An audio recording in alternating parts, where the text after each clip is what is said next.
It's April 1st, 2010, the last day of the Bordeaux Premier tastings. I'm off to Saint-Emilion to go to a couple of these tastings to see how good the 2009s really are. I already kind of know since we've produced plenty, but definitely want to taste the wines of others.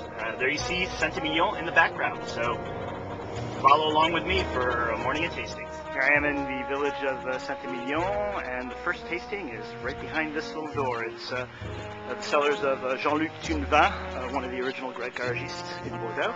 And so I'm going to take a look at his wines, and who knows, if we don't want any of his wines, perhaps we can buy some chickens.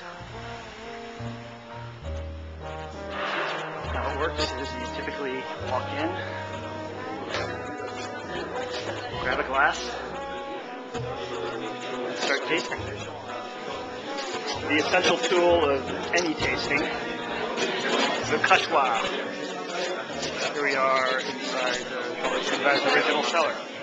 So here I'm with Sébastien Valette, who is the winemaker for Marojaya and responsible for the property. As I mentioned, Marojaya, based in Margaux, is a garage wine, or what has been called a garage wine, but small production in Margaux. Just so happens that one of their 5 parcels in Margaux, which they use to make the Marojaya, is contiguous to ours, what we call Le Poteau in Arsac in Margaux. So tasting it here, you won't see me do it, but off it goes.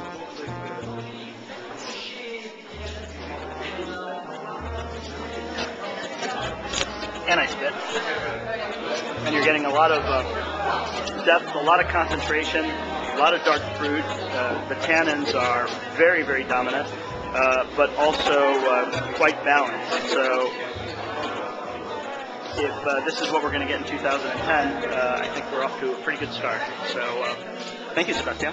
So here I am in Jean-Luc's winery, and here's the magic table with all of his wines. Valandreau, Virginie de Valandreau, Claude Badon, and all of these properties or wines that are produced by Jean-Luc. A lot of freshness and a lot of fruit in everything that I'm tasting here. Here, right by Chateau La Gaffelière, the bottom of Saint-Emilion, we've got Stéphane de Ronincourt's Primeurs, which is called La Grappe. Stéphane is a consultant here in Bordeaux who was quite instrumental in helping Crush Pad get off the ground in the Saint-Emilion area. He helped us find a couple of fantastic parcels and gave me some useful starter advice before getting Crush Pad off the ground here. So off we go into the tasting event.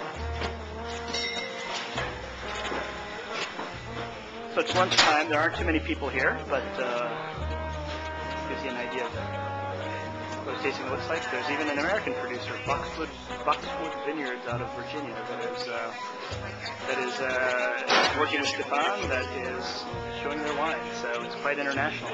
We've also got Lebanon and Turkey and whatnot. And this is Marie-Christine Prince, who is the owner of Clos des Princes, which is a nice, not very well known Saint-Emilion Grand Cru, tasting absolutely fantastically these days. Actually, Marie-Christine's husband is one of my fruit brokers, so that's how I got to know him, and he's the one that introduced me to Stéphane de Ronincourt.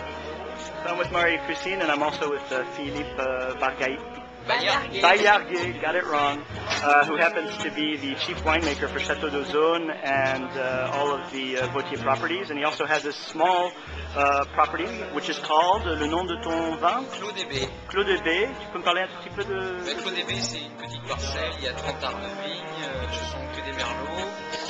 Je suis situé pied de Pavie, on va dire. On est sur des sables, mais quand même avec un peu d'argile et un peu de calcaire mélangé au sable.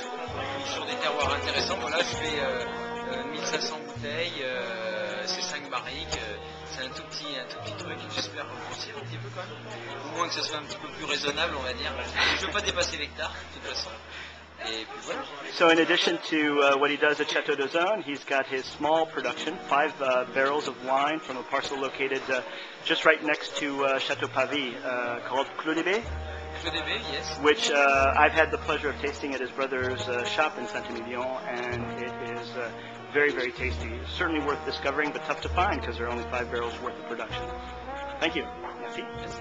And here I am at Chateau Grand Barail for the premier tastings of the association that they call the Cercle de Rive Droite, where you'll find a lot of wines from the right bank, and a couple friends as well, so I'm going to go say hello.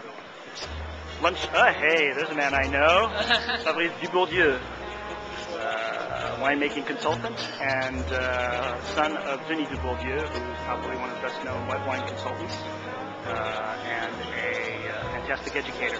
So here at the Cercle de Rive Droite, you've got a number of producers from different AOCs. Here you see the Blood, Canon Fronsac, which I'm going to taste because we've got a parcel there, and Saint-Emilion and other showing off their wares. And I'm going to be giving it a quick spin. So still at the Cercle de Rive Droite, and I've just spent some time with Vaseline Despagne, who makes probably one of the best white wines in the Entre-deux-Mers, with her Girolate, Tour de Mirambeau, and others. And the Girolate is a particular red because they do all of their fermentations in barrel. They're consulted by Michel Roland, and what you find in the barrel fermentations is that the fruit that comes out is a lot fresher, a lot rounder, a lot more supple. You extract a lot more fruit than you seem to in standard vinifications. So it's very interesting to taste when comparing to the other wines that are available.